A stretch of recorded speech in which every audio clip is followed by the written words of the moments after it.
नमस्कार विद्यार्थी मित्रांनो, पहा तुम्हाला इथे खूप महत्त्वाची एक आनंदाची गोष्ट पहा.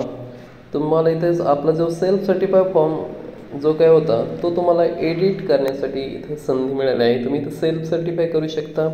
पहा, ही नोटिफिकेशन आलेली आहे 10 मार्च 2025 रोजी.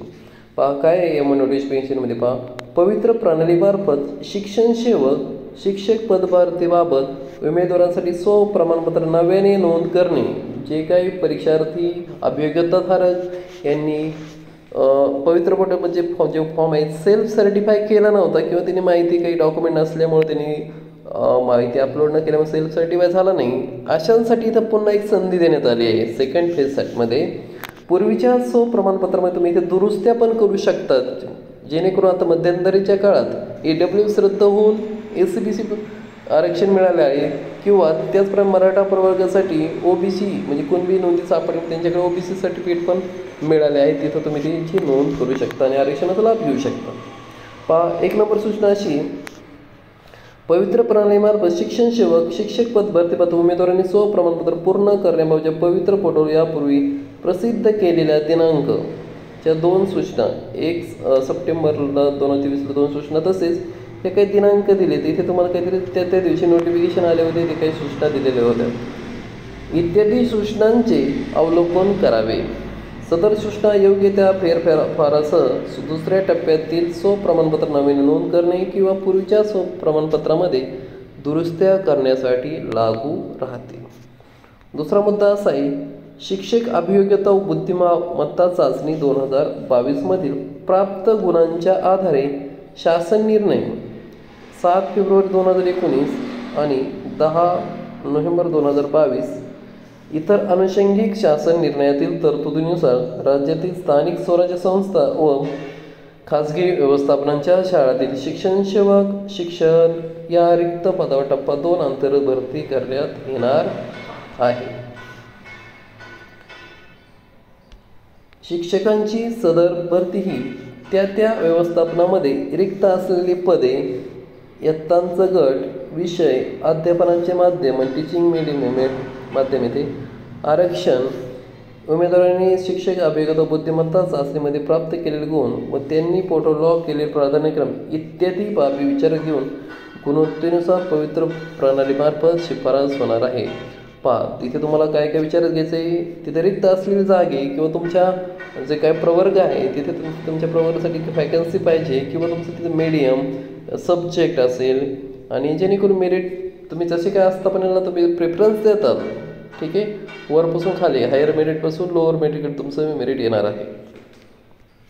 त्यानंतर सूचना पहा, स्थानिक स्वराज्य संस्थांकडून रिक्त पदांची भरती ही मुख्यत्वे मुलाखतीशिवाय या पर्यायातील असतील. म्हणजे मुलाखतीशिवाय म्हणजे विदाऊट इंटरव्ह्यू, ठीक आहे, असतील. यासाठी एका रिक्त पदासाठी एका उमेदवाराची एका प्रमाणात निवड म्हणजे एक जागा असेल तर एकच उमेदवार तिथे घेतला जाईल.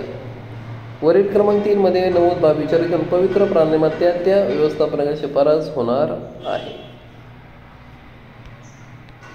खाजगी शैक्षणिक संस्थांकडून रिक्त पदांच्या भरतीबाबत पवित्र पोर्टलवर प्रकाशित होणाऱ्या जाहिराती या मुलाखतीशिवाय व मुलाखतीसह without interview and with interview या 2 पर्यायातील असतील. यापैकी कोणताही पर्याय निवडण्याचे स्वातंत्र्य खाजगी शैक्षणिक संस्थेचा असेल. मुलाखतीशिवाय या पर्यायासाठी एका रिक्त पदासाठी एका उमेदवाराची एकाच एक प्रमाणात नियुक्तीसाठी पोर्टलमार्फत शिफारस होणार आहे. मुलाखतीसह या पर्यायासाठी एका रिक्त पदासाठी 10 उमेदवारांची म्हणजे इथं पहा एक जागा असेल तर तिथं 10 उमेदवार बोलले जातात, ठीक आहे. 10 उमेदवाराची इथे इंटरव्ह्यू घेतला जाईल किंवा काही डेमो लेक्चर असतील ते घेतले जातील आणि यातून 10 पैकी एकच घेतला जाणार आहे. 10 उमेदवारांची उमेदवार उपलब्धतेनुसार एकाच 10 या प्रमाणात मुलाखतीसाठी पोर्टलमार्फत शिफारस होणार आहे. प्रमाणपत्र पूर्ण करण्यासाठी पहिल्या टप्प्यामध्ये नोंदणी केली नसल्यास संबंधित उमेदवार स्वतःची नोंदणी करणे आवश्यक आहे. पहा, पहिल्या टप्प्यामध्ये तुम्हाला सांगितले काही कारणास्तव तुम्ही नोंदणी केली नसेल तुम्ही तर या सेकंड फेजमध्ये नोंदणी करू शकता. ही नोंदणी करण्यासाठी रजिस्टर हिअर येथे क्लिक करून तेथे आपला टेट 2022चा रोल नंबर व रजिस्टर नंबर नोंद करावा. यासाठी टेट 2022मध्ये अर्जामध्ये नोंद केलेला मोबाईल क्रमांक नमूद करणे आवश्यक आहे. त्यानंतर उमेदवाराने स्वतःचा पासवर्ड तयार करावा. म्हणजे थोडक्यात प्रोफाईल तयार करायची तुम्हाला. उमेदवाराचा टेट 2022चा रोल नंबर हाच त्यांचा लॉग इन ID असेल हे तुम्ही लक्षात घ्या. पहिल्या टप्प्यामध्ये नोंदणी केलेल्या उमेदवाराने लॉग इन करता यापूर्वी तयार केलेला पासवर्ड वापरावा किंवा पासवर्ड विसरला असल्यास फॉरगेट पासवर्ड या सुविधेचा वापर करून तुम्ही नवीन पासवर्ड इथे तयार करू शकतात. ज्या उमेदवारांना त्यांचा मोबाईल क्रमांकामध्ये काही कारणास्तव बदल करायचा असल्यास तुमचा किंवा मोबाईल क्रमांक बदल करा म्हणजे हरवला आहे किंवा बंद पडला आहे तर तुम्हाला तिथे मोबाईल नंबर चेंज करायचा असेल तुम्हाला काय करायचं पुढे नजीकच्या शिक्षणाधिकारी कार्यालयात जाऊन वैध म्हणजे व्हॅलिड ओळखपत्राच्या आधारे स्वतःची ओळख पटवून म्हणजे तुम्हाला तुमचं एक ID प्रूफ सोबत घेऊन जायचं आहे आणि मोबाईल क्रमांकामध्ये बदल करून तिथे तुम्हाला ते बदल करून भेटेल. पवित्र पोर्टलवर नोंदणी व सर्व प्रमाणपत्र भरण्याची प्रक्रिया उमेदवारांनी स्वतः करणे आवश्यक आहे. ठीक आहे. उमेदवारांनी पवित्र प्रणाली व पदभरतीशी निगडीत असलेल्या विविध शासन निर्णयांचे काळजीपूर्वक वाचन करून स्वप्रमाणपत्रातील माहिती भरावी. हे महत्त्वाचं आहे. उमेदवारांना स्वप्रमाणपत्र पूर्ण करण्यासाठी 11 मार्च 2025 ते 20 मार्च 2025 पर्यंत मुदत देण्यात आहे. तुम्हाला तुमचे इथं फॉर्म सेल्फ सर्टिफाय हा 11 मार्च ते 20 मार्च दरम्यान करायचा आहे. स्वप्रमाणपत्र पूर्ण करताना महाराष्ट्र शिक्षक पात्रता परीक्षामधील उमेदवारांच्या नावामध्ये तफावत येत असल्यास उमेदवारांना त्यांच्या लॉग इनवर request for change in data या मेनू अंतर्गत सुविधा देण्यात आलेली आहे. या सुविधेचा वापर करून उमेदवारी निवड केलेल्या शिक्षणाधिकाऱ्याला जाऊन योग्य तो बदल करून घेता येईल. ठीक आहे. काही तफावत असेल तुम्ही ते बदल करू शकतात.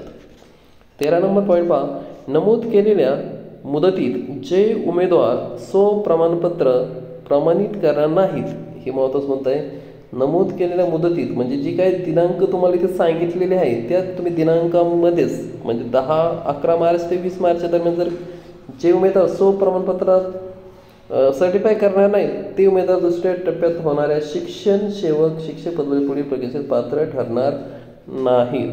ठीक आहे. तर काही दुरुस्ती करायची असेल तरच तुम्हाला जर दुरुस्तीच करायची असेल तुम्ही तसं ठेवलं तरी चालू शकते.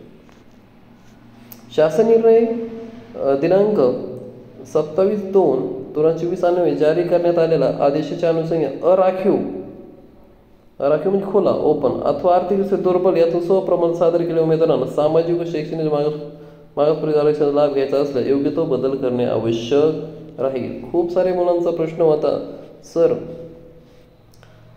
मी ओपन कॅटेगरीतला आहे.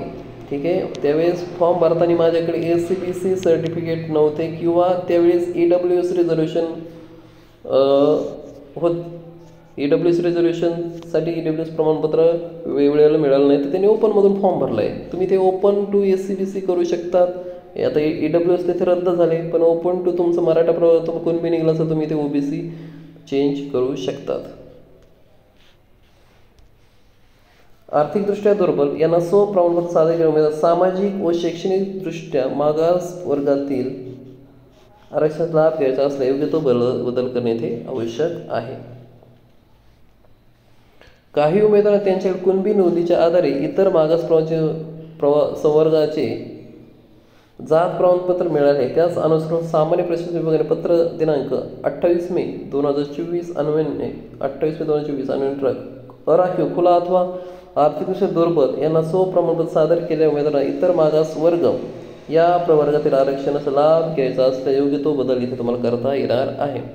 त्यानंतर सामाजिक व शैक्षणिकदृष्ट्या मागास वर्ग म्हणजे ACBC या प्रवर्गात मोडणाऱ्या उमेदवारांना पूर्वी देय असलेल्या आर्थिकदृष्ट्या दुर्बल घटक या प्रवर्गाचा लाभ यापुढे अनुज्ञेय नाही. म्हणजे तुम्हाला इथे EWS प्रवर्गाचा लाभ घेता येणार नाही. ही गोष्ट लक्षात ठेवा. सबब आरक्षण धोरणातील बदलामुळे यापुढे नवीन जाहिरातीच्या वेळी उपरोक्त नमूद उमेदवारांना त्यांचा योग्य तो प्रवर्ग निवडण्यासाठी सुविधा देण्यात आलेली आहे. त्यामुळे वर नमूद अनुक्रमांक 14-15 प्रमाणे योग्य तो इथे तुम्हाला बदल करायचा आहे. अन्यथा त्यास उमेदवार स्वतः जबाबदार राहील. जे मराठा प्रवर्गातील कॅन्डिडेट असतील तुम्हाला अगोदर तुमचं EWS असेल तर तुम्हाला इथं फॉर्म अनसर्टिफाय करून नंतर सर्टिफाय करणं गरजेचंच आहे. तर तुम्हाला वाटलं EWS तसंच आहे काही करायचं नाही तर तुम्ही तिथं बया फिरतून बाद होऊ शकतात. सो प्रमाणपत्रामध्ये माहिती नव्याने भरणे किंवा यापूर्वी भरलेली माहिती दुरुस्त करणे म्हणजे उमेदवारांना नियुक्तीच्या शिफारशीबाबतच्या पूर्वलक्षी प्रभाव कोणत्याही परिस्थितीत मिळणार नाही याची उमेदवारी नोंद घ्यावी. उमेदवारांनी प्रमाणपत्र यापूर्वी नोंदविलेल्या समांतर आरक्षणाच्या नोंदीमध्ये आता उमेदवारांना कोणताही बदल करता येणार नाही, कारण पहिल्या टप्प्यातील कट ऑफ गुण प्रसिद्ध झालेले आहेत. उमेदवारांनी यापूर्वी कोणत्याही आस्थापनेवर समांतर आरक्षण माजी सैनिक, प्रकल्पग्रस्त, भूकंपग्रस्त यामध्ये निवड झाली असल्यास अशा उमेदवारांना पुनश्च या समांतर आरक्षणाचा लाभ अनवद्य असणार नाही. त्यामुळे लाभ घेतलेल्या उमेदवारांनी संबंधित समांतर आरक्षणाच्या पर्यायासमोर नो अशी नोंद करणे आवश्यक आहे, जेणेकरून संबंधित उमेदवारांना त्याच्या स्वतःच्या सामाजिक प्रवर्धन किंवा खुल्या प्रवर्गातून गुणवत्तेनुसार शिफारशीबाबत विचार होईल. 20 नंबर, अर्जात म्हणजे प्रमाणपत्रामध्ये खोटी माहिती देणे किंवा खरी माहिती दडून ठेवणे किंवा त्यात अनधिकृतपणे खाडाखोड करणे किंवा खाडाखोड केला अथवा बनावट दाखले सादर करणे किंवा विहित अर्हतेच्या अटी पूर्ण न करणे किंवा विहित केलेल्या अर्हतेच्या अटी विहित कालावधीमध्ये पूर्ण न करणे किंवा विहित मुदतीत अर्हता धारण करीत नसतानाही उत्तीर्णाची चुकीची तारीख नमूद करणे असा गैरप्रकार इथे तुम्हाला जर केला असेल तर तुम्ही त्यातून काय होतात बाद अपात्र होणार, पण तो इथं फौजदारी कायद्यानुसार तुमच्यावर कार्यवाही होणार आहे. 21 प्रमाणपत्रामध्ये माहिती भरणाऱ्या उमेदवारांना सूचित करण्यात येते की कोणतेही कागदपत्रे प्रमाणपत्रावर सूचना क्रमांक 14-15 मध्ये नमूद प्रवर्ग व गुण 30/9/2000 पूर्वीचे असणे आवश्यक आहे. उमेदवारांची शैक्षणिक व व्यावसायिक अर्हतेची प्रमाणपत्रे टेट साठी अर्ज करण्यास शेवटचा दिनांक म्हणजेच 11/2/2023 पूर्वीची असणे आवश्यक आहे. त्यानंतर अध्यापक विद्यालयातील शिक्षक पदाकरिता व्यावसायिक अर्हतेमध्ये पदव्युत्तर परीक्षा म्हणजे CMED उत्तीर्ण नोंद करण्याची सुविधा देण्यात येत आहे. सदरची व्यावसायिक अर्हता म्हणजे पात्रता 2022 साठी अर्ज करण्याचा शेवटचा दिनांक 12 फेब्रुवारी 2023 पूर्वीची असणे आवश्यक आहे. त्यानंतर TET किंवा CTT या शिक्षक पात्रता परीक्षेतील इयत्ता 1ली ते 8वी करिता कमाल प्राप्त गुणांची नोंद उमेदवारांनी यापूर्वी प्रमाणपत्रात केली नसल्यास अशा उमेदवार कमाल गुणांची नोंद प्रमाणपत्रात करता येईल. आणि लास्ट, पूर्वी प्रमाणपत्र नोंद केलेल्या उमेदवारांनी प्रमाणपत्र दुरुस्तीसाठी अप्रमाणित केले असल्यास प्रमाणपत्र कोणताही बदल केला असो अथवा नसो उमेदवार त्याचे प्रमाणपत्र प्रमाणित करणे म्हणजे सेल्फ सर्टिफाय करणे अनिवार्य आहे. अन्यथा प्रमाणपत्र सेल्फ सर्टिफाय न करणारे उमेदवार पोर्टलवरील कोणत्याही प्रक्रियेसाठी पात्र राहणार नाही. त्याची उमेदवारांनी इथे गांभीर्याने नोंद घेणे आवश्यक आहे. अशा प्रकारे इथे जे काही सूचना होत्या आपण इथे तुम्हाला सांगितलेल्या आहेत. ज्यांच्या काही अडचणी असतील त्यांनी कमेंट बॉक्समध्ये सांगा.